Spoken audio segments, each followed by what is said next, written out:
Yes. Habari za wakati huu wa Tanzania.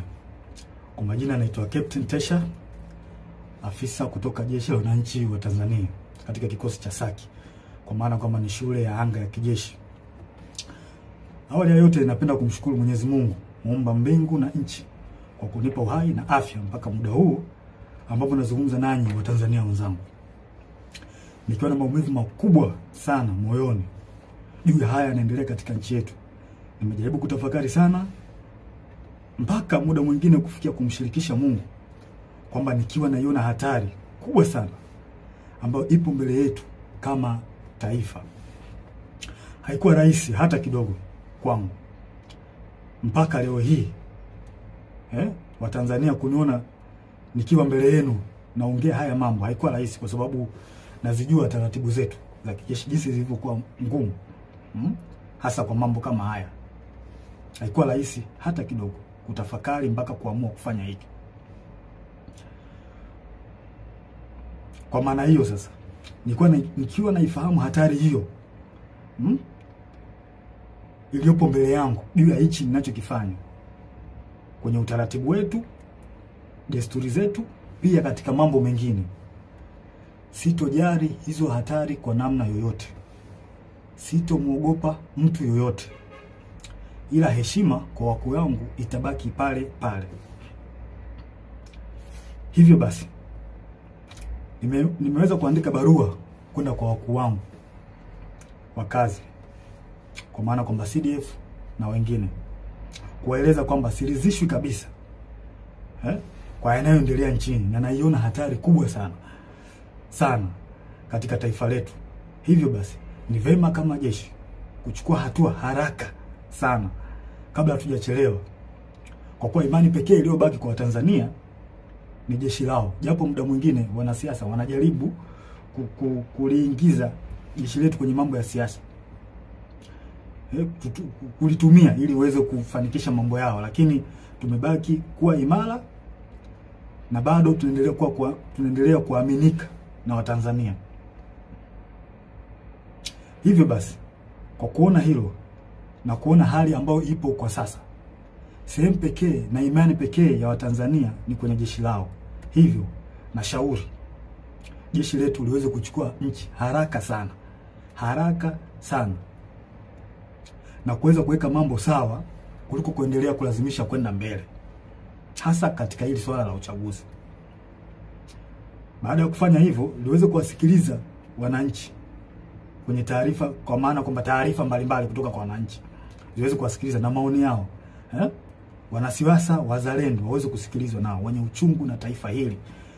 Wapo wanajulikana, mfano kuna huyu mzee wetu mzuri kabisa, huyu Warioba. Mzee mzuri sana huyu, na sijui kwa nini wanampuuza.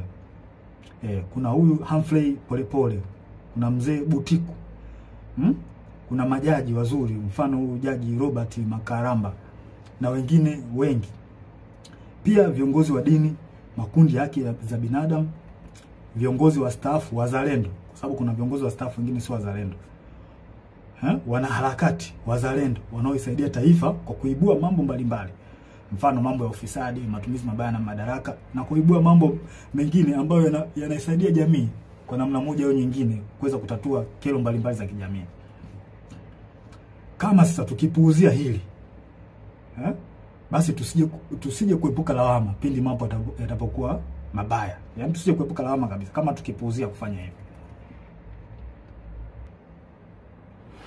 Sasa nilikuwa naomba, kabla hatujaendelea mbele zaidi, nilikuwa naomba kuna jambo moja tujaribu kuliangalia hapa. I think inaweza kutupa mwanga mzuri kwa mambo mengine ambayo nitakayoelezea hapo mbele. Kuna kitu kimoja kinaitwa deep state. Deep state. Nitaenda direct. Deep state ni kundi la watu wenye ushawishi mkubwa ndani ya serikali au taasisi za dola, ambazo wanafanya maamuzi za kushinikiza sera kwa siri bila kushirikisha au kutegemea ridhaa ya umma au viongozi walio madarakani kihalali.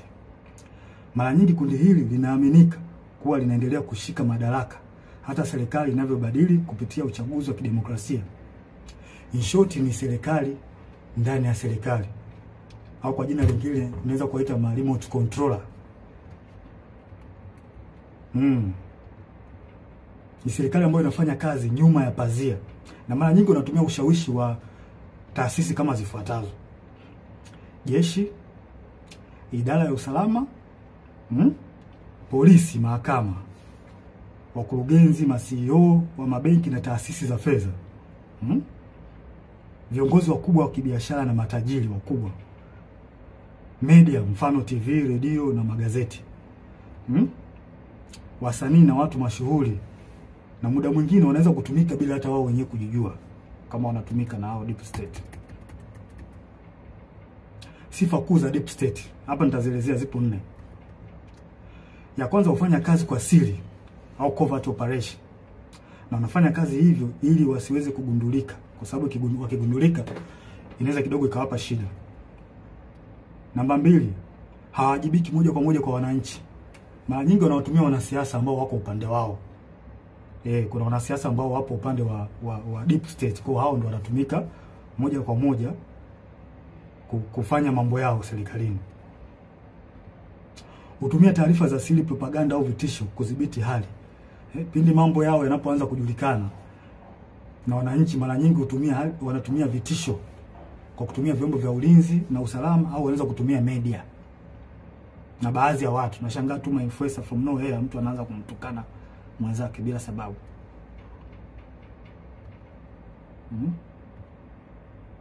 Na wanaweza kumpinga au kumuondoa kiongozi aliyechaguliwa kama hawakubaliani naye.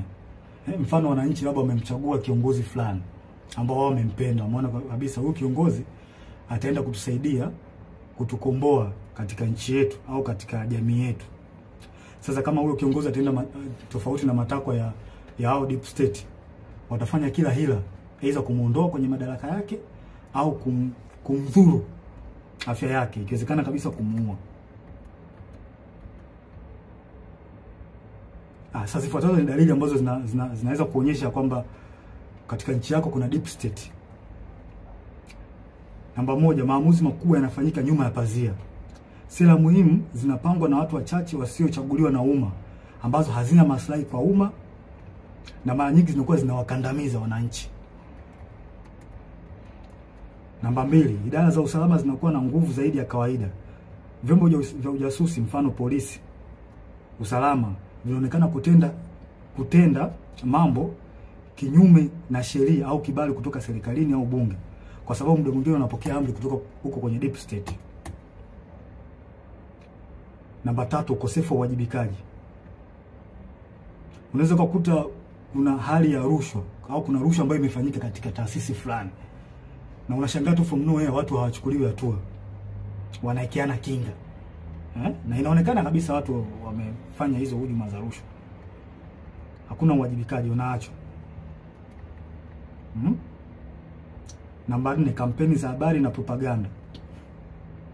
Hutumia media, mfano magazeti, TV, radio na mitandao kwa ajili ya kutengeneza propaganda pindi unapoona taarifa zao au siri zao zinajulikana.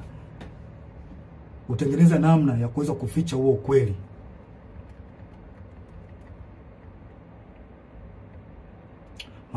Namba 5, maslahi ya kiuchumi na kiusalama.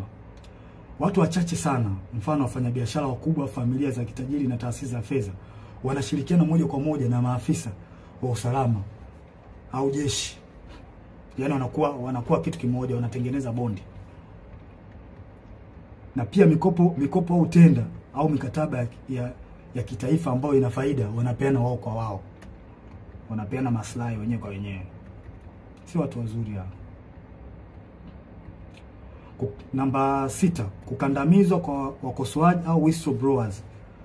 Wapiga filimbi au waandishi wa habari za kichunguzi mara nyingi wanakandamizwa, ikiwezekana kuuliwa au kudhuriwa pindi wanapotoa habari zao, pindi wanapofichuliwa. Na vyombo vya habari muda mwingine vinavyofanya hivyo, mara nyingi wanachukuliwa hatua. Hivyo vyombo vya habari vinachukuliwa hatua na hao watu kwa sababu wana mkono mrefu.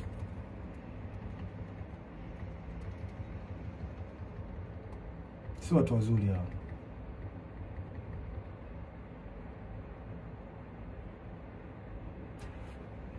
Huendeleza maslahi hata kama ni kinyume na matakwa ya umma au sheria. wananchi hata mkipiga kelele vipi kuhusu hali mbaya au matatizo ya nchi, wao hawajali. Yaani wanafanya mambo kwa maslahi yao, hawajali wananchi hawa watu. Hawajali kabisa. Wanafanya mambo kwa faida zao wenyewe. Sasa kwa namna hiyo mnaweza mkapata clear picture kuhusiana na hili jambo la deep state. Kwa mnaweza mkafanya comparison, mnaweza mkaangalia hali halisi na kinachotokea nchini kwetu. Je, hiko kitu kweli ni kipo? Kwa mimi ninavyoona na kwa ajili na kwa namna ambavyo nchi yetu inavyoendelea, hii jambo lipo. Lipo kabisa bila hata kuficha. Hakuna kuficha hapa. Hili jambo lipo na linaongozwa na CCM mtandao, wanajiita mtandao hapa. Wapo chini ya Kikwete, Rostam Azizi, wakina marehemu Bernard Membe, Mungu lazima roho yake mahali pema peponi. Hawa watu ndio wanasababisha Tanzania isiendelee, wanarudisha nyuma nchi yetu. Na vile vile waliweza walimhujumu sana Dr. marehemu John Pombe Joseph Magufuli. Yeye mwenyewe alisema kuna watu wanamhujumu na Kikwete mmoja wapo. Alisema Magufuli bila ubishi. Hawa watu wa Tanzania wanatakiwa mwajue kwamba hawa watu hawana nia njema ya taifa hili. Hawana nia njema kabisa. Hawa ndio wanasababisha maendeleo yasipatikane kwenye taifa letu na usalama usipatikane kwenye taifa letu. Pindi nchi inapotaka kujikwamua iende sehemu moja kwenda sehemu nyingine, hawa wanatengeneza vipingamizi. Wanazuia. Kwa manufaa yao binafsi. Ikitokea mikataba ambayo ina manufaa kwa nchi, wao wanaingilia kati, wanaichukua wao na wanajinufaisha wao. Wananchi msitegemee kuendelea hapo. Mtapata shida. Mnashangaa tu changamoto haziishi hospitalini, dawa za wagonjwa. Hivi kweli nchi yetu mpaka ilipofikia mpaka leo hii tunahangaika na dawa za wagonjwa kweli? Hii haileti picha nzuri kwa kweli. Yaani baada ya kwenda mbele kama taifa tunarudi nyuma. Na hawa watu sio kuwavumilia.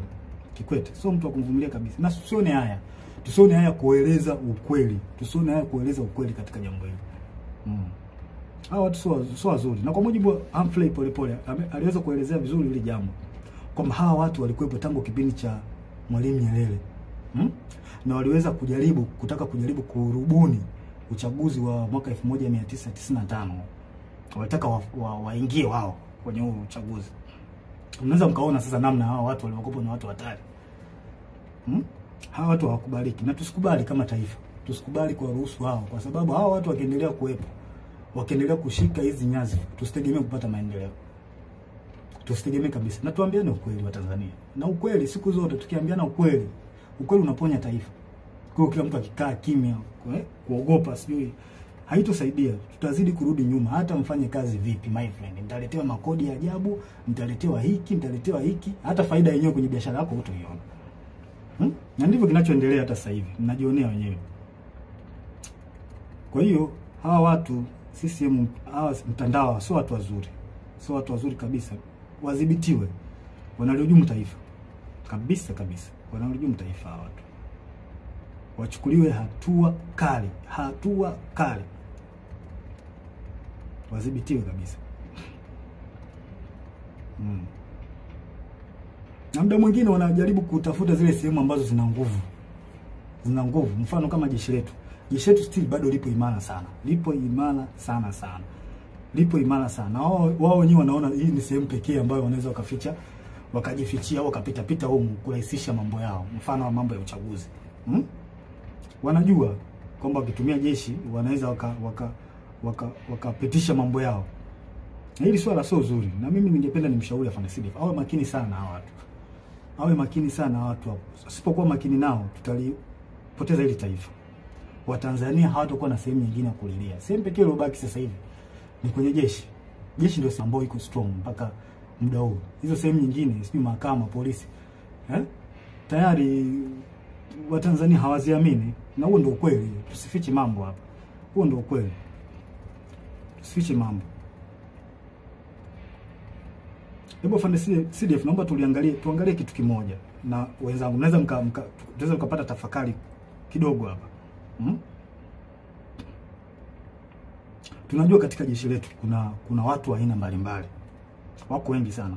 Kuna waumini wa Askofu Gwajima. Kuna watu ambao pia walikuwa wanampenda Magufuli. Kuna watu ambao pia ni waumini wa Roman Catholic.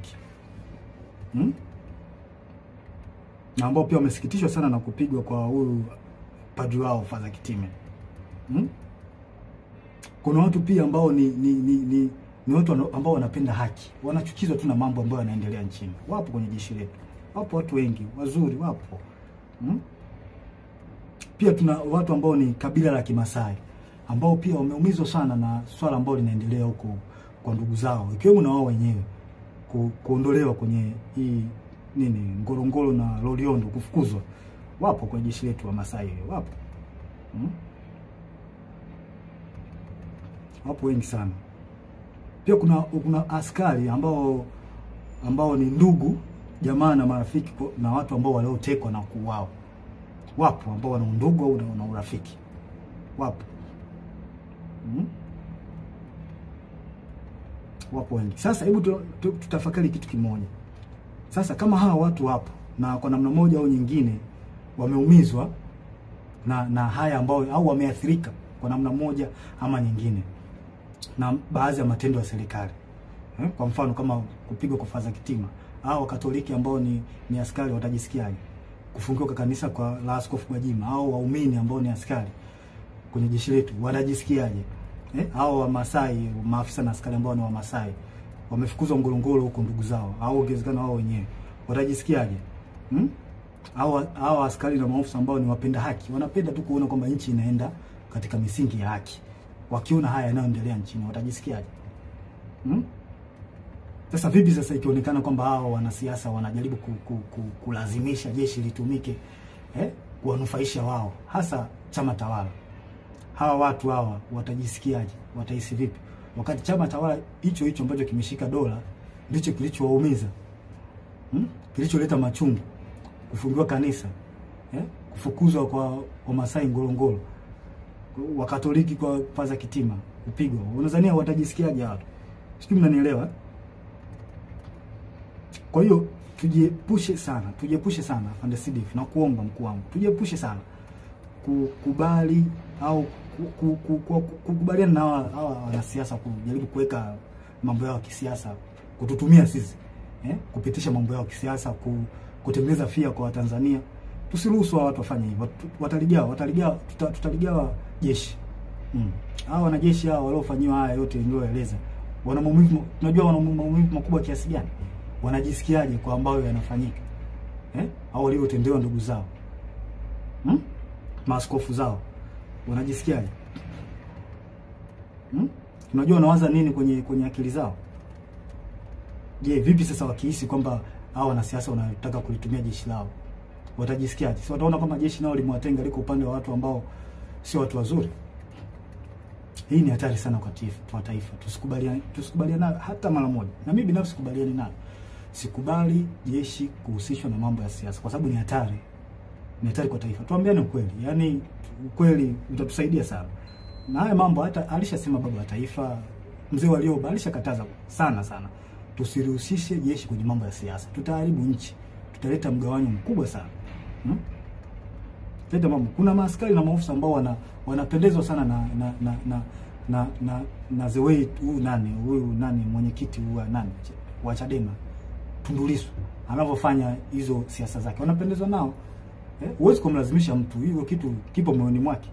Sasa vipi sasa wakiona kwamba jeshi linahusishwa na wanasiasa wanalitumia kwenye mambo ya watu watawala ambao wamemzuru au wanaendelea kumshikilia vibaya huyo wao Tundu Lissu, watajisikiaje?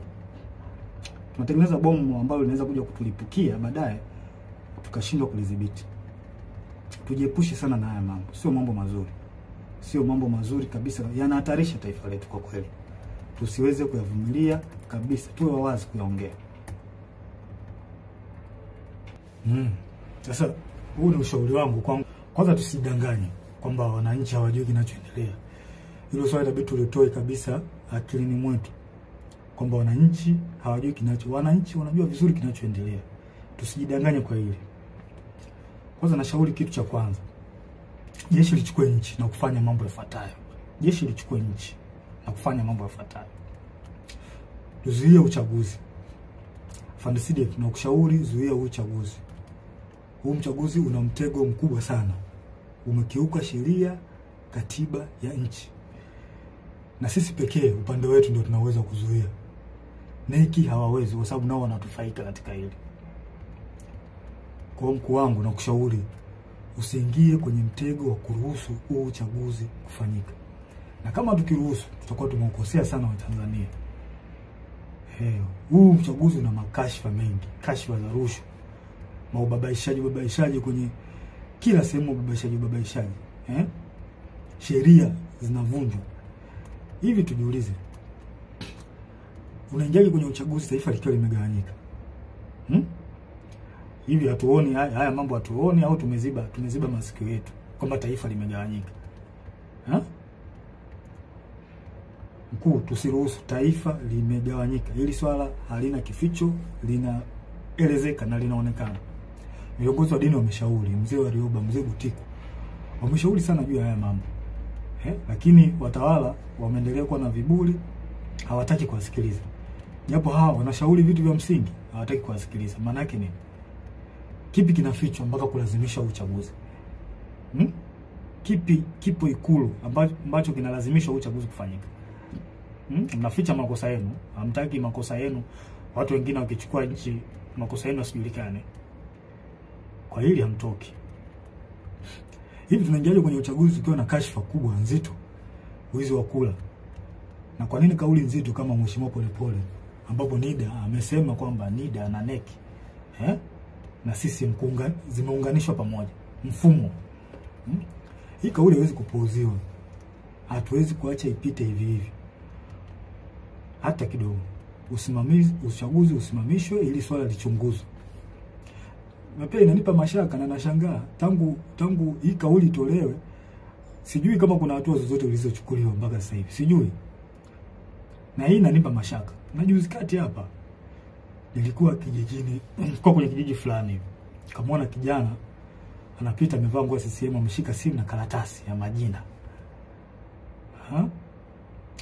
Nikamwita, nikamwambia hebu nione hiyo karatasi yako hiyo na majina. Kuangalia nikaona namba za NIDA, sijui majina, sehemu, mwaka wa kuzaliwa. Nikamchunguza, nikaangalia na kwenye smartphone yake nikaona mfumo kwamba anaweka jina pale. Anachagua sio amezaliwa mwaka gani, anaweka. Kile kitu kilinipa mashaka sana. Kimenipa mashaka. Na imani hata baadhi ya Watanzania mtakuwa mmeliona hili. Hivi vitu mtakuwa mmekiona.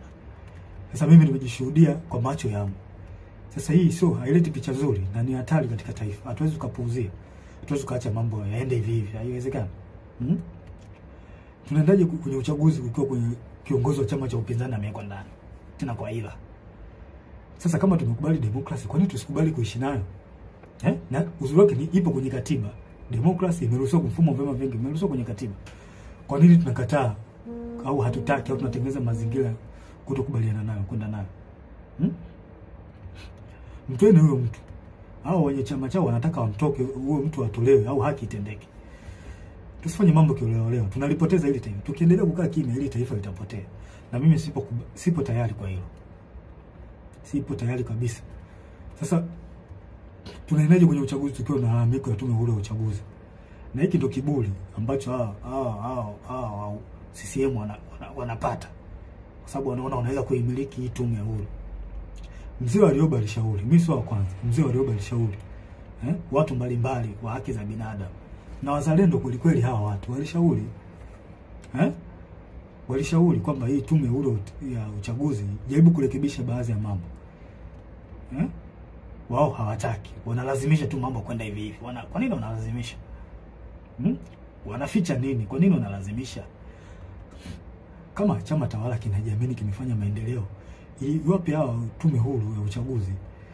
Wananchi si wanaona kwamba chama hiki kimefanya maendeleo. Watakipa tu kiukula. Watakipa kula kuliko kuhangaisha haki za watu hapa. Tunamkosea Mungu. Tunamkosea Mungu, na hii ni hatari katika taifa. Haiwezi kuvumilika hata kidogo.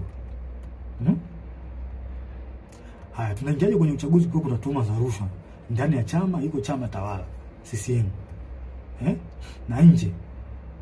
Kwa nini tunakuwa na upuuzwaji wa kufuatilia mambo ya rushwa ambazo zinaweza kuhujumu uchaguzi na kupata kiongozi ambaye hastahili? Kwa nini? Hawa watu nini? Wanaita watu wa kupambana na rushwa PPCB. Mnafanya kazi gani? Kwa nini namchunguzi? Kuna viongozi kuna tuhuma za viongozi wa watu walitoka Chadema kwenda sijui chama gani, chama cha nini cha umma. Kuna tuhuma hapo kwamba hawa watu, kuna tuhuma za rushwa, walienda huko ili kwenda kuhalalisha uchaguzi. Vipi, mmezichunguza hizo tuhuma? Au mnaacha mambo yaende? Mkiacha mambo yaende, mnaharibu taifa. Nawaambia, mnaharibu taifa. Hili taifa mnaliharibu mkiacha mambo, msipotimiza majukumu yenu. Mnaliharibu taifa, na hili alikubaliki. Na sijui mnalipeleka wapi hili taifa.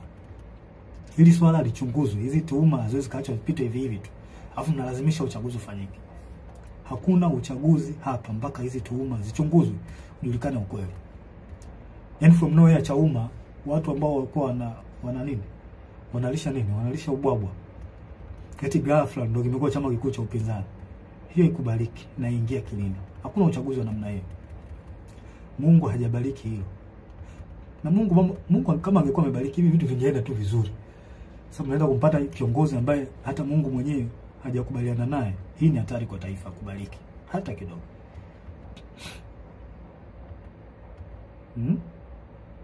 Sasa tunaingiaje kwenye uchaguzi kwa kuna uonevu zaidi wa chama cha upinzani? Kwa makusudi wanazuia kufanya hata mikutano yao. Wanafunguliwa kesi za hila na za ovyo za kuwazoofisha. Wafuasi wao wanakamatwa, wanatekwa, wengine wanauawa.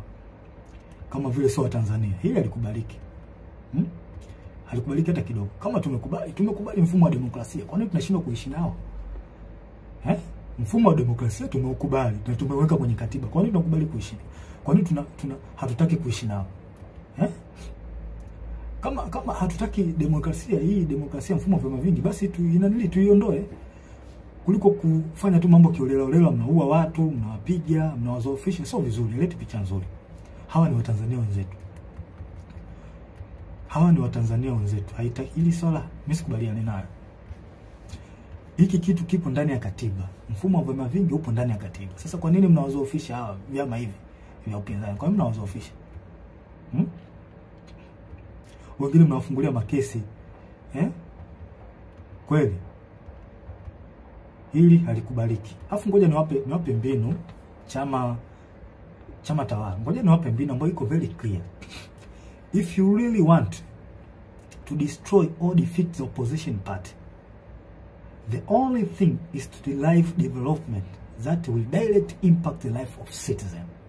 Hii ndo the only way ya kuweza kudestroy chama cha upinzani. Pelekeni maendeleo kwa Watanzania. Pelekeni maji, pelekeni maendeleo yale ambao ni tangible, ambao direct itawafikia Watanzania, wananchi wenyewe. Hapo ndo njia sahihi ya kuweza kuua vyama vya upinzani. Na sio kama hivi mnavyofanya, mnawaua, mnawapiga. Haileti picha nzuri. Sio jambo zuri. Hao wote ni Watanzania.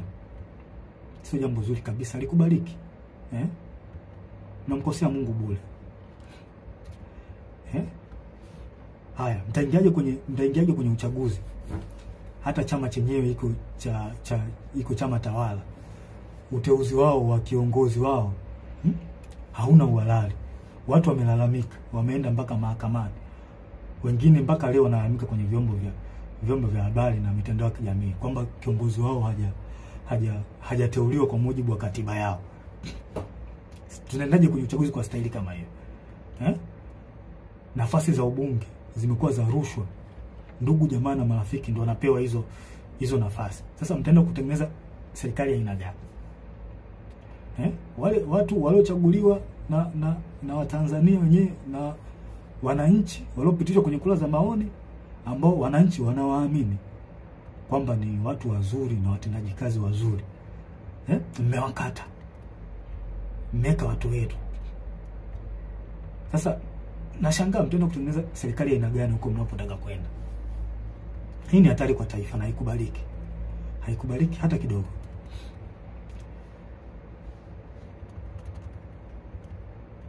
Haikubaliki na ivumiliki. Sasa mkuu wangu afande CDF, kwa unyenyekevu mkubwa na heshima kubwa sana ambayo naiweka kwa mkuu wangu. Kwa sasa wewe ndio mtu pekee ulioshika imani kwa wananchi. Na upo kwenye mtego mkubwa sana.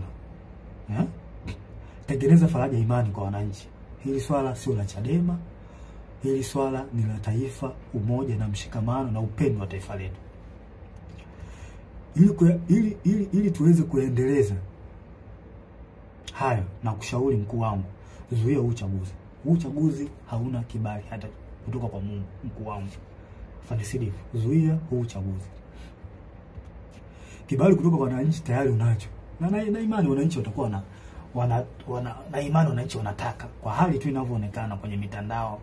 Labda mitandao nao ni njia rahisi ya kuweza kupata taarifa, kupata habari. Wananchi wanaandika uchaguzi uzuiwe. Kwa Fandesidi, na kushauri mkuu wangu kwa upendo kabisa na unyenyekevu wa hali ya juu sana, stay positive, zuia uchaguzi. Kibali kutoka kwa Tanzania umepata, zuia uchaguzi, wavushe hapa tulipo. Na kuahidi ukifanya hivyo utarudisha imani kubwa kwa wananchi na jeshi, ambao ukweli usiofichika kwamba kuna namna ambayo jeshi letu liliteteleka, kwamba kuna namna ilionekana ilihisiwa kwamba kuna namna inatumika na baadhi ya wanasiasa. Kwa hiyo ukifanya hivi utaweza kurudisha imani ya wanajeshi na wananchi kwenye jeshi lao.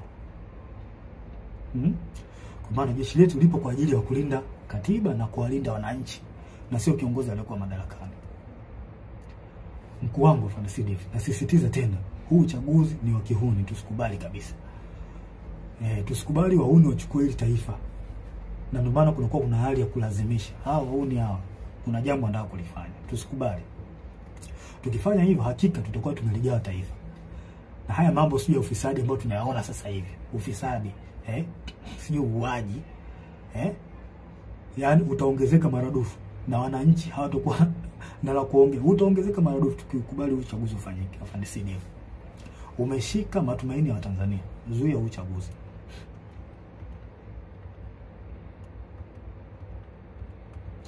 Na haya mambo hata hii kashfa hii ya kuuliwa kwa Magufuli. Tanzania hawa si ndio watumia wenyewe kwanza. Ndio hawa wanatumia. Sasa just imagine kwamba wamechukua hili taifa. Wamechukua. Nani atachunguza kifo cha Magufuli kama wao wenyewe ndio wanahusika? Nani atarekebisha mikataba ya bandari? Mikataba mbalimbali ikiwemo mkataba wa bandari. Ikiwa wao ndio wamepitisha. Mikataba migodi, makaa ya mawe. Nani ataifuatilia wakati wao ndio wahusika wakuu? Inatia mashaka sana. Nani atafuatilia ukiukwaji wa haki za binadamu? Nani atafuatilia ukiukwaji wa utumiaji vibaya wa ofisi za umma, ikiwemo wao ndio wanahusika, ikiwa kwamba wao ndio wanahusika? Nani atafuatilia? Mkuu wangu Fandesidi, tusipochukua hatua za kuzuia huu uchaguzi, basi tunaenda kupoteza hili taifa na kuwasaliti wa Tanzania. Tusipofanya hivyo, tunaenda kuwasaliti wa Tanzania. Tujiulize kwa nini wanalazimisha na kutumia nguvu kubwa katika huu uchaguzi. Kwa nini wanalazimisha hawa watu? Kuna nini wanaficha ambacho hawataki wa Tanzania wakijue hapo Ikulu? Kuna nini hiki hawa watu wanaficha mpaka walazimishe? Yaani mambo yanaenda tofauti na katiba, wao wanalazimisha tu. Tofauti na sheria za uchaguzi wanalazimisha. Kuna nini? Wanatumia marushwa, wanatumia nguvu kubwa sana mpaka kuua watu. Kuna nini wanaficha? Mkuu, kila siku wananchi wanalia kwa haya yanayoendelea nchini. Wanalia sana. Huko mitandaoni ukipita unaona. Hawana tena mahali pa kukimbilia kupata msaada. Maana kama mahakama yenyewe hawana imani nayo. Na mahakama ipo upande wa tawala. Jeshi la polisi ndio kabisa lipo hivyo, hawaliamini. Na huo ndio ukweli usofichi. Yaani hapa ni kuongea ukweli. Tukitaka kuliponya taifa letu tuongee ukweli. Hawaliamini. Na inasemekana kwamba watekaji wenyewe hao wenyewe ndio wanahusika. Hao jeshi la polisi baadhi yao wanahusika na utekaji. Bunge nalo ndio hivyo. Most of them kule ni chama tawala. Hawaliamini. Kwa sehemu pekee ambayo wananchi wanaiamini ni kwa jeshi lao la wananchi wa Tanzania. Wananchi wanalia sana mkuu. Wanataka jeshi lao liingilie kati, lichukue nchi, kuweka mambo sawa. Ili mambo na uchaguzi uende vizuri. Sasa kwa nini tusiwasikilize hawa wananchi wetu? Kwa nini tunawapuuza? Hili ndio jeshi lao, jeshi la wananchi ndio jeshi lao hawa wananchi. Tunataka tuwasikilize. Tusipowasikiliza hawa wataenda wapi? Hawa wananchi wataenda wapi tusipowasikiliza? Je, tunataka waingie mtaani wenyewe wakapambanie nchi yao? Kama sisi hatutaki kuwasikiliza wananchi. Na wananchi hao ndio jeshi lao. Kwa hiyo tunataka maana yake ni kwamba tunawataka hao wananchi waingie mtaani wenyewe wakajikomboe, wakachukue nchi yao. Kwa hiyo tunataka hivyo. Mkuu, tusipowasaidia tutakuwa tumefanya usaliti mkubwa sana kwao. Na mimi daima, mimi Captain Tesha, nitakuwa upande wa wananchi. Hili naliongea bila kificho, bila kuogopa mtu yoyote. Nitakuwa upande wa wananchi. Watanzania tambueni, kama jeshi lisipoingilia kati, basi jueni wanajeshi wengi wapo upande wenu. Tambueni hilo. Wanajeshi wengi hawakubaliani na kinachoendelea nchini. Wapo upande wenu.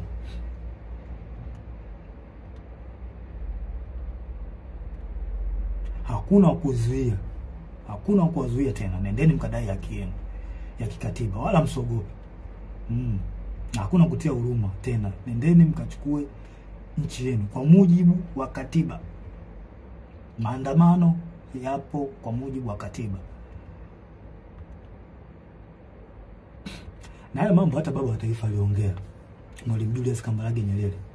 Tusikubali wahudi waichukue nchi. Tukiwa wazembe, wapole, wauna utakuja kuwatawala.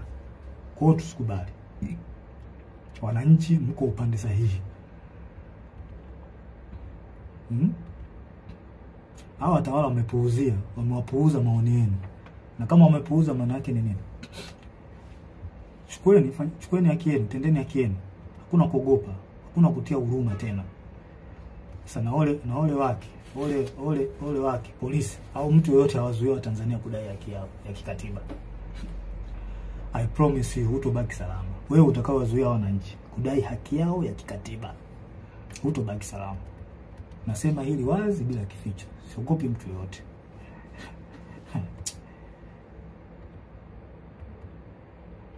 Ngoja niwaambie tu ukweli. Mimi napenda sana kuambia ukweli, hasa katika mambo critical kama haya, mambo ambayo yanahusu nchi.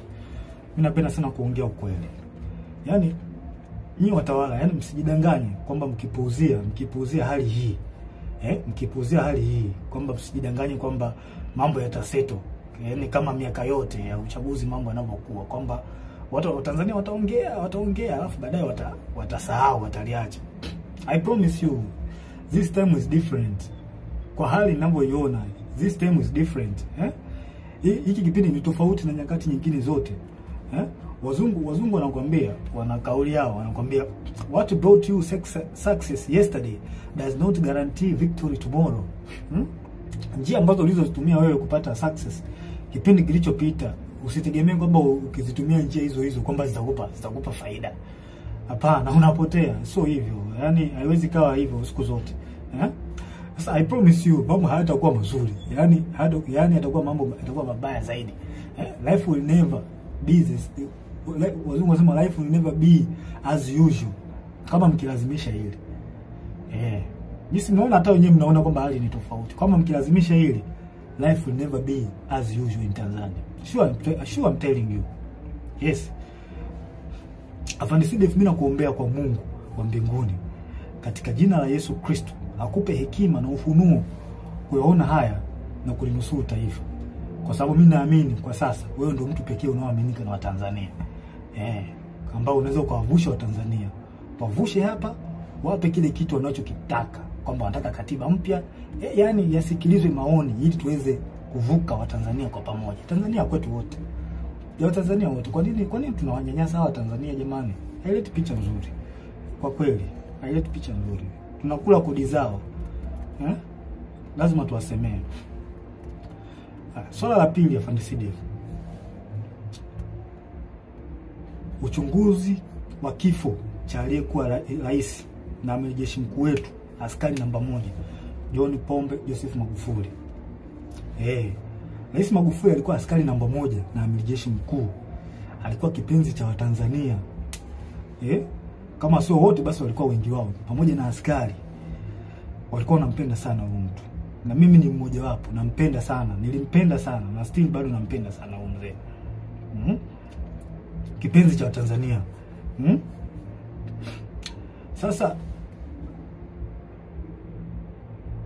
na inawezekana pia hata waliokuwa wanamchukua by that time, kwa sasa hivi inawezekana kuna hali ambayo imeanza kuja kwao, kwamba wanawezekana kwamba wanaona kwamba mtu alikuwa sahihi, kwamba walifanya makosa kumchukia.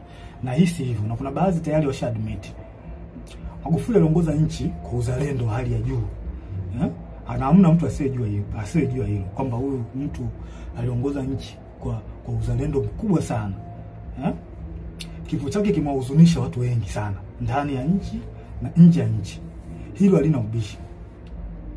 Na kuna wengine nikiwa mimi Captain Tesha nikiwa ni mmoja wao, sijawahi kabisa kupona maumivu ya kifo chake. Yani mpaka leo sijawahi kupona maumivu ya huyu rais wangu John Pombe Joseph Magufuli. Naona sijui haya maumivu yataisha lini. Sasa kwa hali hiyo tumeweza kusikia taarifa mbalimbali. Of course hizi taarifa tuliweza kuzisikia mwanzoni kabisa kwa kipindi cha kifo chake. Mimi nilisikia hizi taarifa mapema sana. Ile sasa nikawa sina taarifa, sina uhakika nazo. Nilizisikia kutoka Kenya na hawa mabloggers, YouTubers, mabloggers walisema baadhi yao kwamba Magufuli ameuliwa na Kikwete. Kuna baadhi yenu hisi hizo taarifa mtakuwa mmeza. Hata kuficha vitu hapa. Kuna baadhi yenu na hisi hata hizi taarifa mtakuwa mlizipata mwanzoni kabisa baada ya kifo cha Magufuli. Umeona bwana? Sasa tumeweza kusikia taarifa ya kwamba kuna uwezekano kifo kimemsababisha na kupangwa na CCM mtandao. CCM mtandao hao kwa watu ambao sio wajua CCM mtandao. Hao ni Kikwete, Rostam Azizi, na marehemu Mungu lazima roho yake malipema peponi Bernard Membe. Hao ndio CCM mtandao ambao wanajulikana. Na wengine ambao hawajulikani. Sasa hivi tunaanzaje kupuuza taarifa za kifo chake? Tunaanzaje kupuuza hizo taarifa za kifo chake? Pamoja na kwamba zilitolewa kwenye vyanzo vingi, lakini mtu kama Humphrey Polepole sio mtu wa kumpuuza hata kidogo. Huyu mtu yani utumishi wake unaeleweka. Ameshika nyadhifa mbalimbali, sehemu tofauti. Na kwa kweli ni mchapakazi kweli. Kweli mimi nampenda huyu mtu kwa uchapakazi wake. Nampenda. Nataka nijifunze baadhi ya vitu, nataka nijifunze kutoka kwake. Ni mtu mzuri sana. Mtu mzuri sana. Sasa tunaanzaje kupuuza taarifa zake? Tunaanzaje kuzipuuza hizo taarifa za Polepole? Hizi taarifa zake haziwezi kupuuzwa hata kidogo. Na rais hata usalama wa taifa wanazo. Polepole ameeleza hata hizi taarifa za kuuliwa kwa Magufuli hizi, usalama wa taifa walikuwa wanazijua. Na hata CCM wenyewe baadhi yao walikuwa wanajua. Na hili sala inanisikitisha sana mimi binafsi. Linanisikitisha sana. Na rais hata wazalendo wengine inawasikitisha kwamba tangu taarifa hizi zimetolewa hakuna hatua yoyote iliyofanyika. Na huyu mheshimiwa Polepole ameeleza vizuri sana kwa ushahidi situation nzima ile ilivyokuwa, ameeleza vizuri tu kwamba amiri jeshi mkuu kuna uwezekano ameuawa na wanamtandao. Sasa najiuliza hivi utaratibu wa kupuuza taarifa muhimu kama hizi kwenye taifa letu umeanzia lini? Umeanzia lini kupuuza taarifa ya kifo cha mheshimiwa wetu Magufuli? Umeanzia lini kupuuza taarifa zinatolewa na mtu kama Polepole? Kwa nini mnapuuza? Kwa nini mjafanya uchunguzi mpaka sasa hivi? Hili swala linasikitisha sana na linatia mashaka, na sijui tunaelekea wapi kama taifa. Hivi ni kweli tupo serious kama taifa? Hivi kweli tuna mapenzi mema na taifa letu au tunaigiza uzalendo? Kuna watu wengine wanaigiza uzalendo, yani wao wanaigiza, hawana ule uzalendo kutoka moyoni. Wapo kwa ajili ya maslahi. Hii tabia kuchukulia poa mambo muhimu katika taifa letu limeanza lini? Hili alikubaliki. Watanzania wanataka kifo cha mpendwa wao kichunguzwe. Tena ikipendeza jeshi lenyewe lichunguzwe kifo chake haraka sana bila kuogopa mtu yoyote, na haki itendeke. Hatuwezi kukubali tu mambo yaende hivi hivi tu, yani kwamba mambo ya kwamba taarifa ishatolewa kwa tunaacha mambo yaende hivi hivi. Hilo alikubaliki. Na isema hii dhahiri kwa moyo, hilo alikubaliki. Kifo cha Magufuli kichunguzwe. Hatuwezi kukaliacha ile swali linapita hivi hivi. Hilo swala haliwezekana, haliwezekane. Lazima tuchunguze. Tena nashauri kwa dhati. Tena nashauri kwa dhati kabisa moyo wangu na ukweli mtupu, nashauri mtandao wote wakamatwe, waweke ndani haraka bila kumwogopa mtu yoyote, kwa sababu hakuna aliyejua hiyo sheria. Hakuna mtu, mtandao wote wale utajwa na Humphrey Polepole, kwa sababu hata usalama wa taifa hizi taarifa wanazo. Hao nani watu wa CCM wa taarifa wanazo juu ya kifo cha Magufuli, kwamba taarifa zilitoka awali kabisa hata kabla Magufuli mwenyewe kuondoka. Hawa watu wakamatwe, hawa CCM mtandao wakamatwe haraka sana, yani haraka iwezekanavyo, wakamatwe waweke ndani. Kikwete na wenzake wote wawekwe ndani, wasije wakakimbia nchi hawa, yani wawaiwe haraka sana, yani nashauri haraka sana. Afande CDF, nakuomba, hii ni muhimu sana, naomba ingilia kati, haki itendeke katika hili.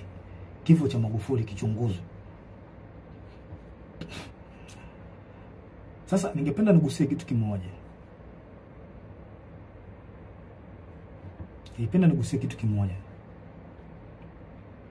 Mwaka 2005 kuna kiongozi mmoja wa kijeshi ilisemekana alilishwa sumu. Kilikuwa kipindi hiki cha mambo ya uchaguzi, kuna kiongozi mmoja wa kijeshi ilisemekana alilishwa sumu, na hii imekuja baada ya yeye, ilisemekana kwamba alikataa, kuna baadhi ya maagizo alikataa, kwamba alilazimishwa au aliambiwa jeshi litumike kwa namna moja au nyingine kuwapa ushindi chama tawala.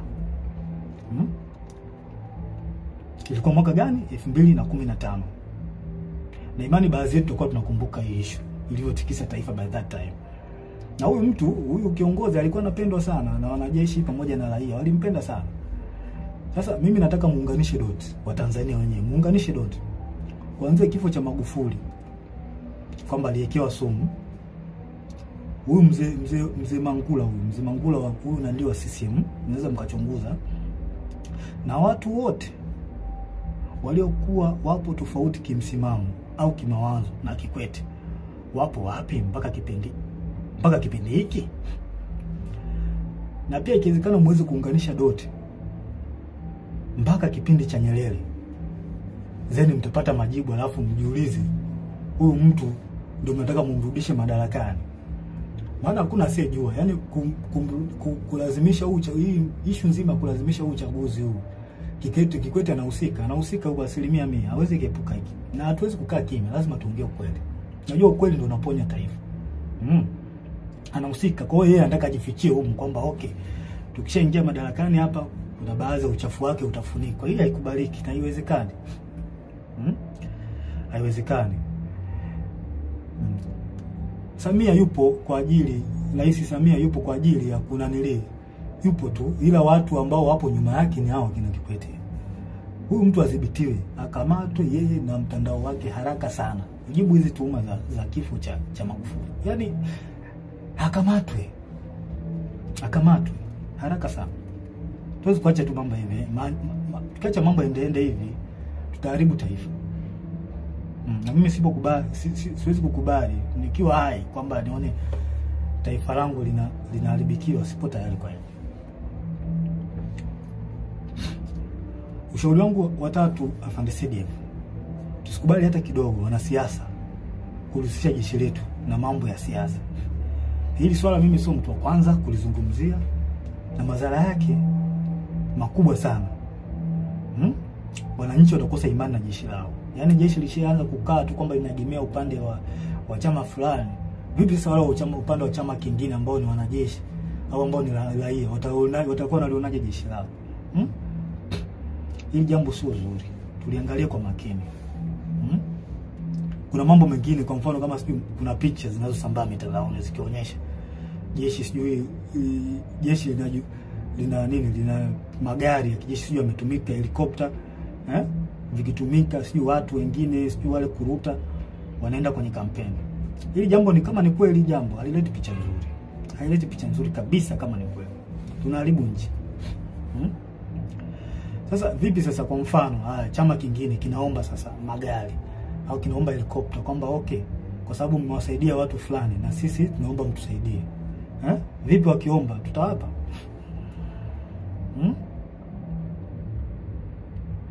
tutawapa? Okay, je, what next kama tukikataa? Na wao wanaujua ukweli. Haya mambo ndio maana Mwalimu Nyerere na pamoja na Warioba waliyakataa siasa, wana siasa kulitumia jeshi. Sio kitu kizuri, linagawa, litakuja kugawa taifa vibaya sana. Mimi sikubaliani nao. Sababu madhara yake ni makubwa sana. Tutavunja ule umoja. Tutavunja umoja. Hao wanajeshi hao watakuwa wako hivi, hao watakuwa hivi. Hata imani kwa Tanzania itapungua. Na pia adui anaweza kutumia njia hizo za nyewe kugombana au nyewe kutofautiana. Adui anaweza kutumia njia hizo kutuhujumu. Inatokea sana. Haya mambo tusione haya kuyaongea. Tuyaongee kwa ukweli na kwa moyo mmoja, kwa sababu tukikaa kimya haya mambo yataendelea tu. Hawa watu watahisi kwamba hawa Tanzania hawajui au hawaelewi nini kinachoendelea. Kumbe wanaharibu nchi alafu na nyinyi mnaamua kukaa kimya. Watu wema wakikaa kimya, mabaya yanaendelea kutapakaa, yanaendelea kuenea. Kuna watu wanaojua ukweli alafu wanakaa kimya. Sasa unapofanya hivyo, yani unaruhusu yale mabaya kutembea na mwisho wa siku itakuja kufikia na wewe. Kwa hiyo the best option, wewe unajiona wewe mtu mwema kwamba unaona hiki kitu hawa watu watende haki, ongea. Hata kama huwezi kuchukua action kubwa, wewe ongea. Utasaidia kupunguza yale mabaya. Haya. Ushauri wangu wa 4 kwako CDF. Unahusiana na swala zima la rasilimali za nchi. Tumesikia kuona taarifa mbalimbali kupitia kwenye vyombo rasmi vya habari na watu mbalimbali ambao wanaaminika, ambao hatuwezi kutilia shaka taarifa zao kwamba rasilimali zetu za taifa zinahujumiwa. Hizi taarifa na imani, hizi taarifa nyingi na imani unazo. Sasa mkuu, haya mambo sio kuwapuuzia hata kidogo. Swala mkataba bandari ambao ndio usalama wa taifa. Bandari ndio usalama wa taifa. Swala migodi. Migodi mbalimbali ya makaa, mawe, dhahabu. Swala Ngorongoro. Naomba na nashauri mkuu wangu liangalie na lifanyie kazi. Watu wa Ngorongoro wapewe haki yao. Tukumbuke haki haipotei. Haki ya watu haipotei. Tutaichelewesha tu lakini haipotei. Maumivu leo nayo watu wa Ngorongoro hayaleti afya kwa taifa hata kidogo. Zaidi ya kuleta laana. Kama tuwatendei haki ya watu, tunaleta laana kwenye taifa. Mtaka muelewe hivyo. Msipowatendea haki watu, taifa litapata laana. Pamoja na wewe kiongozi ambaye unasimamia. Umeshindwa kutenda haki. Hawa watu wa Ngorongoro wana maumivu makubwa sana. Sana. Pia nashauri jeshi lako lipitie mikataba ya tangu Magufuli alipofariki. Nasemekana kuna mikataba mingi imepitishwa hapa ambayo haina manufaa kwa taifa. Mengi. Sasa mimi I'm just think kwamba hii hali kwamba tukiacha iendelee hivi tukiruhusu uchaguzi upite hivi ambao ni wa magumashi. Hivi mikataba nani ataipitia? Nani ataipitia hii mikataba jamani? Ndiko tu uchungu na taifa letu. Hawa watu hawa ambao wako madarakani wanaonekana hawana uchungu kabisa. Na hilo swala halina ubishi.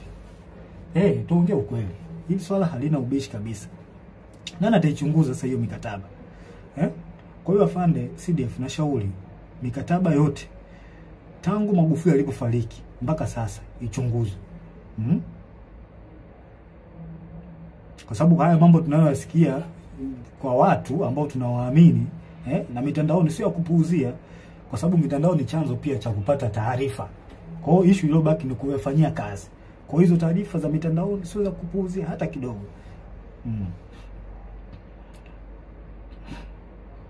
Tukikuta tu kwamba tumeuza nchi. Maana tukianza kupuuzia mambo ya mikataba, tunaweza kukuta kwamba tumeuza nchi bila kujijua. Na kuanza kuhangaika sijui na kodi za bodaboda, sijui kodi za mawinga. Kama mawinga nao mtu amemaliza zake chuo, ameamua ajishikize tu kuwa winga eti naye anatakiwa alipe kodi. Huu ndo mwanzo kuonyesha kwamba rasilimali zetu zimeuzwa. Mnashindwa kusimamia rasilimali vizuri, mnaanza kuhangaika na watoto. Boda mlimbisha kodi ya nini? Winga. Mtu yuko Kariakoo kule anajitafuta, mnataka mumlipishe kodi. Sijui kodi za kufanya biashara mtandaoni, sijui ukiposti nini, sijui mambo ya kodi. Kweli ndio tumefikia huko. Haikubaliki. FANICDF, naomba uione hii hatari. Hii halikubaliki. Kodi za mtandaoni. Yaani mtu anafanya biashara yake, anaposti vitu vyake, nataka muende kumdai kodi. Does not make sense. Hii haina maana kabisa. Hii sio ishara nzuri kwa taifa. Yaani badala ya kuendelea mbele, kurahisisha maisha ya wananchi, sisi tunarudi nyuma na kuzidisha ugumu wa wananchi. Yaani serikali inatoka ifanye maendeleo kwa ajili ya kurahisisha maisha ya wananchi. Yaani wananchi wapate unafuu, wajisikie fahari kuishi katika nchi yao. Sasa sisi ndio tunazidi kuwekea ugumu. Haya makodi ambayo hayana ajabu haya yanatoka wapi? Hii inaonyesha tumeshindwa kusimamia rasilimali zetu. Kwa hiyo FANICDF tunashauri rasilimali zichunguzwe. Mimi binafsi sipo tayari kuvumilia haya hata kidogo. Sipo naongea hii kwa moyo wa dhati. Siogopi kitu chochote. Yaani siogopi kitu chochote. Issue kama ya kifo, kufa ndio kitu ambacho siogopi kabisa. Kwa sababu mpaka nimeamua kuwa mwanajeshi, swala la kifo nilikuwa nalijua. Kwa hiyo siogopi. Sipo tayari kuvumilia haya hata kidogo. Baba wa taifa alisema tukiwa wahoga kuyazungumza na kuchukua hatua kwa mambo haya, ipo siku taifa litatawaliwa na wahuni. Hii ni kauli aliongea baba wa taifa. Mnaweza mkaiangalia kwenye speech zake. Na baba wa taifa ndio mtu ambaye tunamchukulia kama ni mtu ambaye anatuongoza. Zile speech zake zinatuongoza taifa kuelekea katika sehemu ambayo ni nzuri kimaendeleo. Sasa kama baba wa taifa ameliongea hili, mimi sio mtu wa kwanza. Mimi naishi katika nanili zake, speech zake. Na hiyo dalili, hiyo kauli aliyoongea baba wa taifa kwamba tukiwa hawa wauni wakiachwa, tukiacha mambo bila kuyaongea, mambo mabaya bila kuongea, ipo siku taifa litatumiwa na wahuni. Hiyo dalili ni tayari kama imeshaanza kuonekana. Watanzania watakuwa washahidi. Kwa hiyo yanayoendelea, hii dalili imejidhihirisha. Na ni kweli tunatawaliwa na wahuni. Hilo swala hakuna haya kuliongea. Tunatawaliwa na wahuni, hawana uzalendo na taifa letu. Mimi sikubali kutawaliwa na wahuni. Sasa mkuu wangu FANICDF, na kushauri tuchukue nchi na kuyazuia haya haraka sana. Tuchukue na kuyazuia haya. Kwa maana kama tukiruhusu, basi tutakuwa tumewakosea Watanzania na nchi itakuwa mikononi mwa wahuni. Haya tunayoona sasa hivi na hisi yataongezeka mara nyingi sana. Na yote yanaongozwa na Kikwete. Huyu mtu mimi sijui kama ana hofu ya Mungu. Sielewi. Sasa naomba tutafakari mambo fulani. Niwarudishe nyuma kidogo. Kuna jambo moja wa Tanzania huwa tuna tabia ya kusahau. Hasa situation iliyokuwa miaka ya nyuma, hasa kuanzia mwaka 2005 mpaka 2015. Kipindi cha utawala wa Kikwete. Ngoja tukumbushane nchi jinsi ilivyochezewa na Kikwete kwa kashfa za matumizi mabaya ya madaraka, ambaye sasa huyu Kikwete yuko karibu na Samia. Kwa hiyo mtatafakari wenyewe. Haya. Moja, kuna kashfa ya malipo ya nje EPA. Kuanzia mwaka 2005 kwa makadirio tu hapo, ambao mtakuwa na taarifa sahihi, I think mnaweza mkaweka mambo sawa. Kuanzia mwaka 2005 mpaka mwaka 2006, ambapo benki kuu BOT ilihusika. Kiasi cha fedha cha bilioni 133 zilipotezwa. Ambapo kwa taarifa Daudi Balali alihusika. Watu ambao mlikuwepo kipindi hiko na hizi taarifa mliipata. Kuna kashfa Richmond 2006 mpaka 2008, ambapo Edward Lowassa, Nazir Kanamagi na Ibrahimu Msabaha, hawa watu walituhumiwa kwa kashfa hizi. Kuna mabilioni ya pesa mengi hapo yalipotea. Kuna kashfa ya Meremeta, Tan Gold na Deep Green Finance mwaka 2006 mpaka mwaka 2007. Bilioni 155 zilitumika bila uwazi. Watu wamebeba hela hapo. Kipindi cha Kikwete alikuwa kiongozi. Kuna kashfa ya rada ya 2007. Serikali ilinunua rada kutoka Bae. Kampuni inaitwa Bae, I think iko UK. Kwa bei ya juu mno kupitia rushwa. Yaani watu hawa wauni watu wabaya sana. Hawa wauni walipandisha gharama. Yaani hii kampuni ilikuwa inauza gharama ya chini, lakini wauni ambao walipewa kwenda kufanya manunuzi ya rada wakapandisha gharama.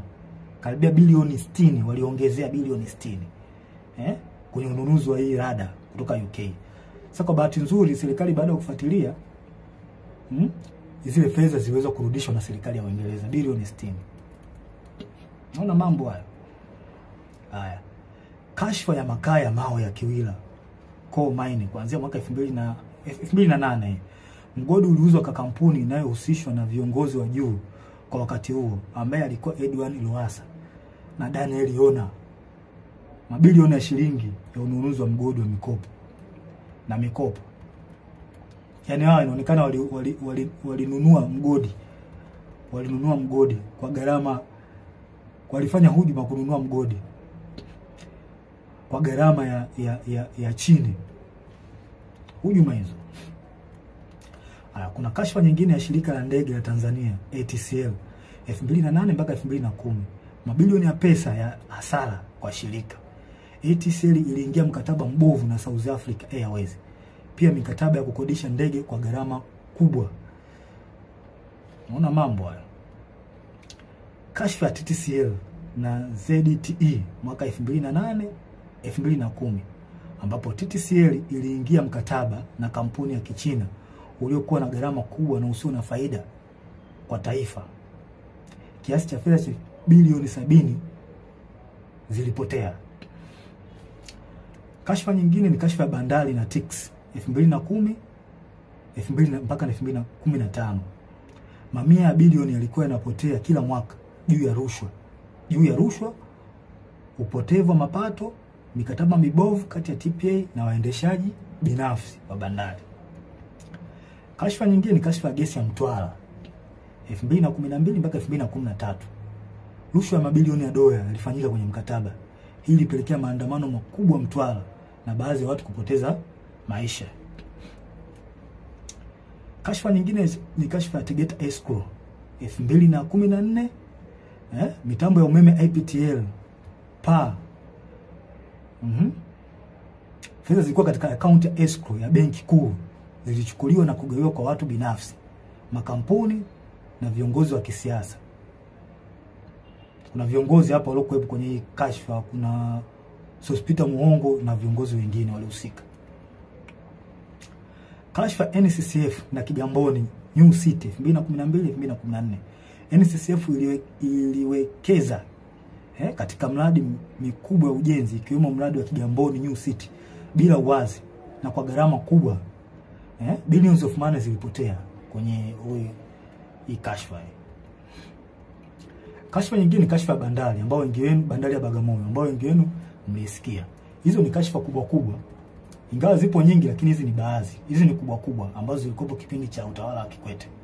Huyo mtu ambaye sasa hivi yupo karibu sasa na Rais Samia. Pia kuna kashfa ndogo za kipindi hicho. Kuna manunuzi ya magari ya mawaziri na viongozi, magari ya kifahari 2006 mpaka 2011. Yaani kuna magari ya kifahari yalinunuliwa ya mawaziri na viongozi kwa wakati huo. Kuna ubadhirifu katika miradi ya maji ya vijijini mwaka 2009 mpaka 2013. Baadhi ya miradi ilipokea fedha nyingi lakini haikukamilika. Hili swala hata Magufuli aliliongelea.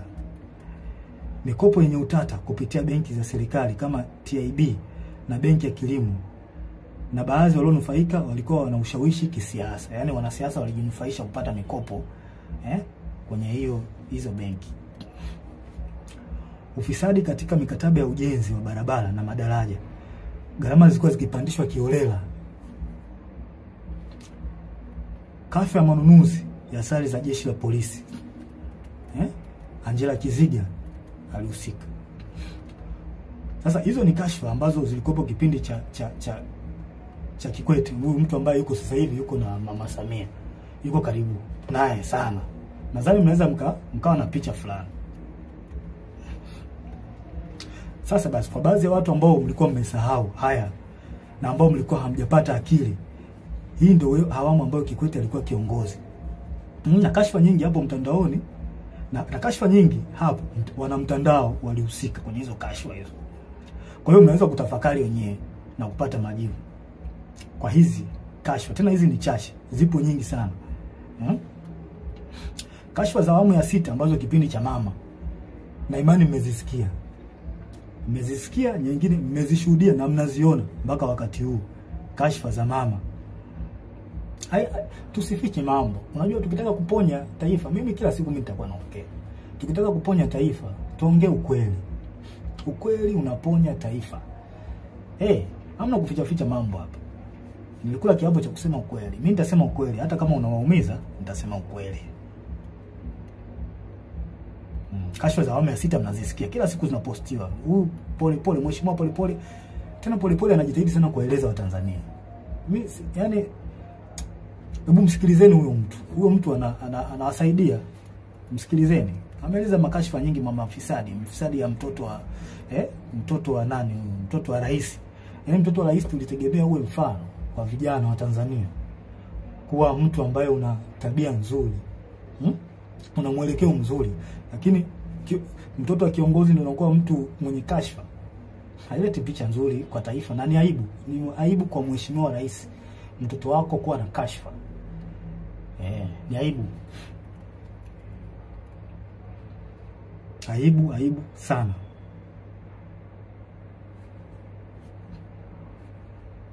Hizo kashfa za awamu ya 6 mnazijua na zimeelezwa na Polepole na wanaharakati wazalendo. Kuna wanaharakati wazalendo sana wa taifa hili.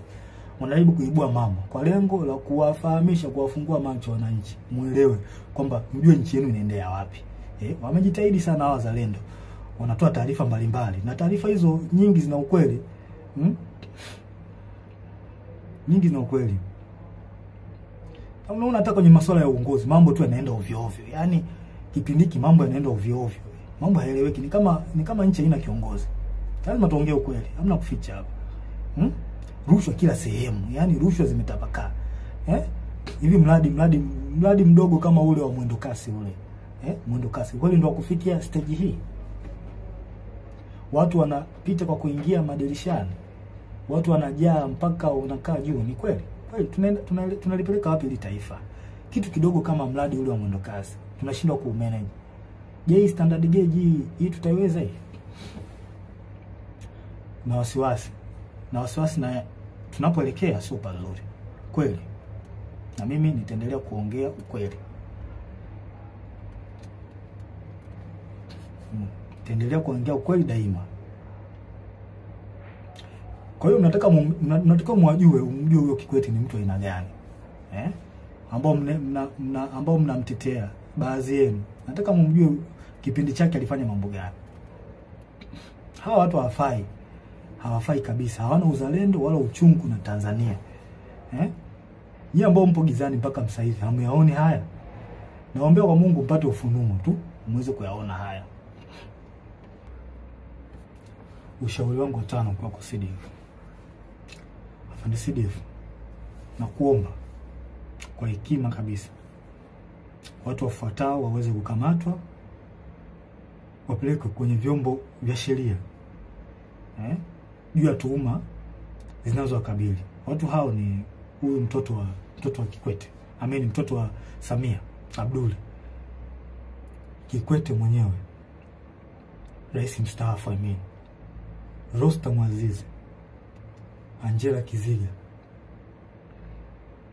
na huyu mkurugenzi wa usalama wa taifa Mumba. Wakamatwe haraka sana kabla ya kukimbia nchi kujibu tuhuma zinazowakabili. Yaani hili swala tusione haya. Kama tupo upande wa haki, tusione haya kuzungumzia hivi vitu. Hawa watu wakamatwe. Wameharibu sana hili taifa. Hatuwezi kuacha watu wachache wachafue na kuharibu taifa. Haiwezekani.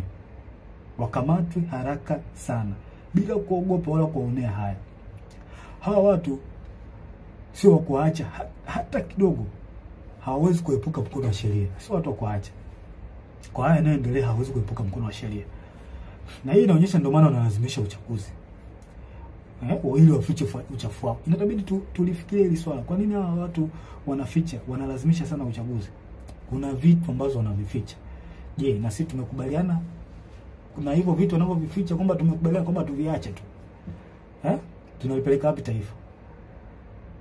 Na shauri mkuu, hawa kabla kukimbia nchi, wakamatwe haraka sana, waekwe kwenye vyombo vya sheria.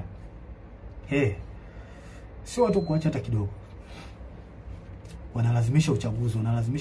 Kuna vitu ambavyo wanavificha hawa. Haiwezekani.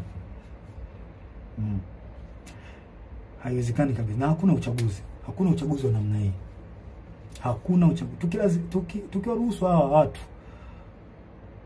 wafanye huu uchaguzi ambao hauna haki wala kibali kwa Mungu, tunaenda kulipoteza taifa. Na tusije kusema kwamba tusije kumlaumiana baadaye. Tusije kulaumiana. Hakuna uchaguzi wa namna hii. Hakuna. Mimi wajibu wangu ni kuwalinda Watanzania. Na kuwalinda Watanzania nitawalinda kwa namna nyingi. Nitawalinda kwa njia ya kuongea, nitawalinda kwa njia ya silaha pale inapobidi. Nipo tayari kwa hilo kwa sababu ndicho kiopo changu. Na najisikia faraja kuwalinda hao Watanzania. Yaani ni faraja kubwa sana. Kubwa sana. Nawapenda sana. Mkuu, nasisitiza tena. Na sio kwamba nakupa amri, na shauri. Hawa watu wakamatwe haraka sana. Hili swala halitopita daima mpaka haki itendeke.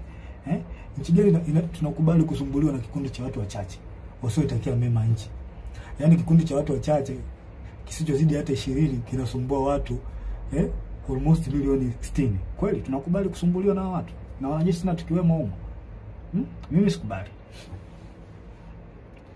Hao watu wakamatwe ili turudishe imani kwa taifa na uwajibikaji. Maana walishazoea kwamba wana Tanzania wanaongea alafu watasahau. Hili swala halitosahaulika milele na milele. Mpaka kieleweke. Na hata kama imetokea mmeniua mimi, na imani wapo watu wengine wataendelea kuongea. Kwa sababu mnaweza mkatafakari, kama mnahangaika na watu ambao wanaongea ukweli, afu mnawaua tangu mlipoanza hivyo vitu vya kuwaua watu mpaka leo hii, vipi mmefanikiwa? Lazima tuongee ukweli, hamna kufichana hapa. Mlifanikiwa? Kwa mimi nitaongea, mkiniua watakuja watu wengine kuongea. Mpaka kieleweke. Haki lazima itendeke hapa. Nyerere alishasema tukikaa kizembe wauni watakuja kututawala. Mimi sikubali kutawaliwa na muone. Sasa afande CDF, naomba niliweke ili swala niliweke, niwe mkweli katika swala hili. Na wanajeshi wenzangu wazalendo kweli. Naomba niliweke ili swala liwe open kwenu. Tusipokuwa makini, jeshi letu litakuja kutekwa na wanasiasa. Hii inakuwa mwazi kabisa, sincerely. Kama ilivyotekwa mahakama, jeshi la polisi, usalama, na iona hatari jeshi letu nalo kuja kutekwa na wanasiasa. Na tusidanganywe kwamba kwetu halitotokea. Hiyo inawezekana na dalili zishaonekana. Lakini this time itakuwa tofauti na miaka yote. Hawa watu wamefanya maovu mengi sana. Hawa kina Kikwete, Rostam, Samia, wametumiwa kwa mambo mengi sana, maovu na mazito kweli kwa taifa hili. Hivi mnahisi watakaa kizembe? Watakaa kizembe tu? Lazima walazimishe kwa uchaguzi. Lazima walazimishe. Kwani tunadhani kwamba hatujui au wanadhani kwamba hawajui hatari ambayo iko mbele yao kwa yote waliyofanya? Jeshi pekee ndio sehemu iliyobaki kwa hao kujihakikishia usalama wa kudumu. I promise, kama hawa watu wakiingia madarakani, na jeshi letu ndio litakuwa mwisho wake, kwa sababu watahakikisha wanalikamata jeshi kama walivyofanya kwenye vyombo vingine vya ulinzi na usalama. Hili halina ubishi na liongea kwa ukweli. Watalikamata jeshi letu na watafanikiwa. Na hii watafanya ili wapate full protection. Na hapo wananchi na wanajeshi wenye uzalendo wa kweli na mapenzi mema katika taifa hili mtakuwa hamna pa kwenda kwa kulilia. Lazima tutataka full protection. Kwa sababu kwa uchafu waliofanya lazima watajitahidi by any means wapate full protection. Na sehemu ile baki ni jeshini. Kwa lazima lazima watalikamata jeshi. Lazima tukiwaruhusu uchaguzi ufanyike. Uchaguzi huu ufanyike. Lazima watalikamata jeshi. Kama ilivyokuwa polisi na mahakama. Lazima watafanya hivyo. Je, tupo tayari kwamba tunakubali wafanye hivyo? Hawa tuone hii hatari ambayo iko mbele yetu.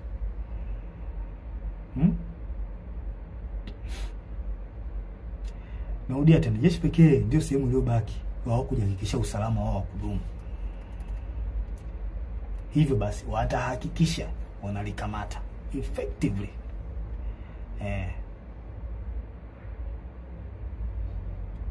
Hawa watu wa FARDC lazima wadhibitiwe haraka sana. Na sio jambo la kupuuzia hili. Ushauri wangu sio jambo la kupuuzia hili FARDC. Hawa watu wadhibitiwe haraka sana. Sio watu wazuri hawa. Sio watu wazuri kabisa. Yaani sio watu wazuri.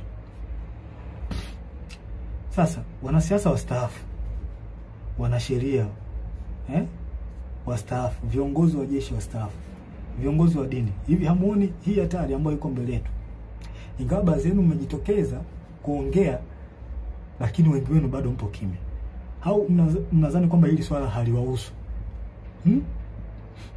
Now I promise you, hii hatari mkikaa kimya, kwa sababu nyinyi mnajiona mko salama, nyinyi viongozi wa staafu na wengine mnaona mnakaa tu kimya, mnajiona mko salama. I promise you, hii hali ikitokea, madhara yake na nyinyi mtakuja kuona baadaye. Lazima itawafikia. Lazima mtawafikia, itawafikia tu. Sasa hivi mnaona kwamba mnakaa kimya, mnaacha tu mambo yanafanyika ovyo ovyo, nyinyi mnakaa kimya. Au mnanufaika na nyinyi? Na washauri viongozi wangu wa staafu, viongozi wa dini, msikae kimya. Taifa linaenda kupotea. Tuwa kweli katika hili. Msikae kimya, taifa linaenda kupotea. Msikubali uchaguzi ufanyike. Hakuna mchaguzi wa aina hii. Wanalazimisha kwa sababu wanajua mambo yao waliyofanya, uchafu waliofanya. Na ndio maana wanalazimisha sana. Tuongee ukweli. Hakuna kuficha hapa. Kuna swala lingine ambalo mheshimiwa Polepole alizungumzia. Na mimi napenda tu nilisisitizie. Nashauri katika taasisi zote za serikali, vyombo vya ulinzi na usalama, mahakama, bunge, wizara zote, hasa wizara ya fedha, taasisi za usalama wa taifa na sehemu nyinginezo, tunzeni taarifa zote za ushahidi zinazohusu ukiukwaji wa sheria na taratibu za serikali. Kama msipofanya hivyo, time will come, and it very soon, time will come, tutatakiwa mtujibu, tutataka mtujibu wapi zilizopo hizo taarifa. Na hatutakuwa na uvumilivu na mtu yoyote. Sure, I'm telling you. Hatutakuwa na uvumilivu na mtu yoyote. Tunzeni hizo taarifa. Tunzeni taarifa zote za mambo ya rushwa, za mambo za ukiukwaji wa madaraka, uvunjifu wa taratibu, uvunjifu wa sheria. Tunzeni hizo taarifa. Time will come, tutahitaji hizo taarifa.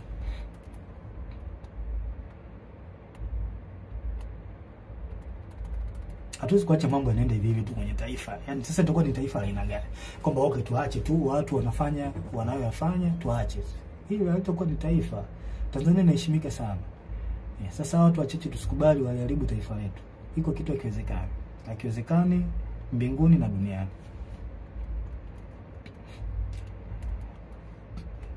Pia nashauri wanasiasa na baadhi wakuu wa vyombo vya ulinzi na usalama, hebu tuache kutengeneza psychological fear kwa Tanzania. Hayo mambo yashapitwa na wakati. Tuache kutengeneza psychological fear kwa Tanzania, kutisha mara sio kupita mitaani. Hayo mambo yashapitwa na wakati. Tuwe watu wa kisasa, tuwe watu ambao tunafikiria positively. Hayo mambo yashapitwa na wakati. Uwezo kutumia njia hiyo ya miaka yote, kwa sababu ilikusaidia kipindi kile na kipindi hiki basi kitakusaidia. Tuache. Waache wa Tanzania wafanye mambo yao kwa mujibu wa katiba. Kama issue ya maandamano ipo kwa mujibu wa sheria na katiba. Waacheni wafanye haki yao. Kwa nini mnatengenezea mazingira ya kuatisha? Hii jambo sio jambo zuri. Na tunavunja katiba mnapofanya hivyo. Maana mkifanya hivyo mnaongozea hasira hawa watu. Mwisho wa siku wanakomaa, wanazoea, wanaona kumbe watafanya hivi, kumbe watafanya hivi. Kumbe wanapita mtaani wanananili. Hebu tubadilike, hili sio jambo zuri, halina afya.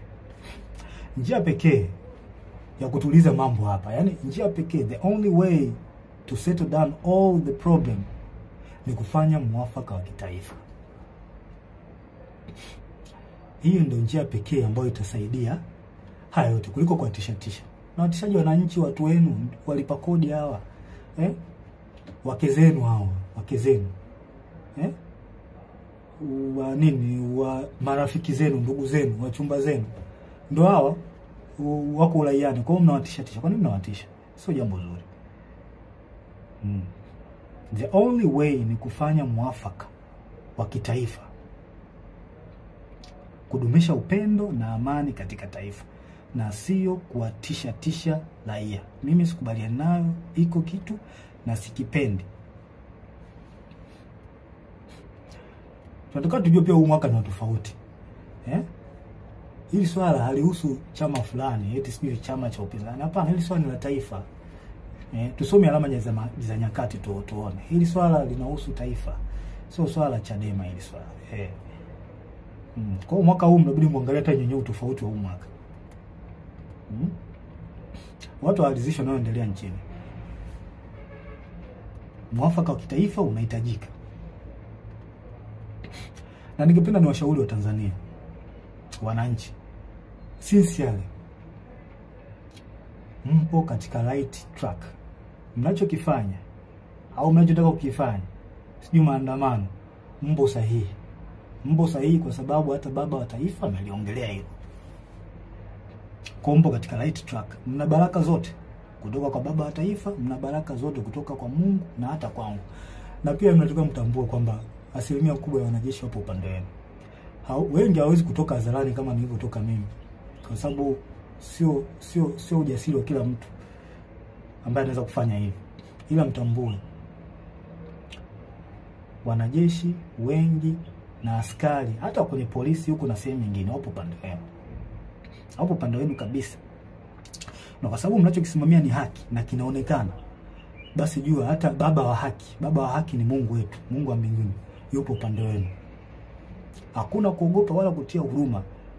Hili naliongea kwa msisitizo. Hakuna kuogopa wala kutia huruma. Na ole wake, yani hapa naliongea sasa kwa kumaanisha ole wake polisi au mtu yoyote atakayewazuia wa Tanzania kutimiza haki yao kikatiba. Siku inakuja, I promise you, siku inakuja tutakuuliza kwa nini ulikubali kupokea amri ya kuwazuia hao watu au kuwaua au kuwazuru. Kwa nini ulikubali kufanya hivyo? Najua muamini, lakini siku iko njiani. Hatuwezi kuacha taifa lipotezwe na watu wachache. Iko kitu hakikubali. Hakikubaliki hata kidogo. Hayo mambo 6 yalikuwa ushauri wangu kwa wakuu wangu. Kwa hiyo kama mkiona inafaa kutekeleza, basi itakuwa jambo la heri, itakuwa jambo zuri, kwa sababu lengo ni kulisaidia taifa letu, kuliokoa katika hiki kipindi. Na tusidharau kwamba hakuna hatari. Hatari ipo na ni kubwa sana. Sasa jambo lingine la mwisho, ningependa tu niwashauri wasanii na ma-influencers, wasanii mbalimbali na ma-influencers, vioo vya jamii hao wanajiita. Wasanii, jitahidini mkae upande wa wananchi. Huo ni ushauri ambao nawapa, japo sio wa ulazima sana, ila ningependa niwashauri mkae upande wa wananchi. Jifunzeni kwa wasanii wengine wa nchi nyingine. Matatizo kama haya yakitokea, angalieni woga wanakaa upande gani. Huo ni ushauri wangu wa bure na ni mzuri kabisa. Kama ikiona inafaa, mnaweza mkautekeleza. Ila kama mkiona haifai, pia mnaweza mkauacha. Nimemaliza. Ila kabla tarehe 29, Mungu akitupa uhai, nitarudi tena. Kabla tarehe 29, na kama kutakuwa hakuna mabadiliko yoyote, nitarudi tena. Lengo ni kuliokoa hili taifa. tulisaidie. Hatuwezi kukaa kimya. Nitarudi tena kabla ya tarehe 29. Asanteni na watakia wakati mwema. Mungu awabariki sana.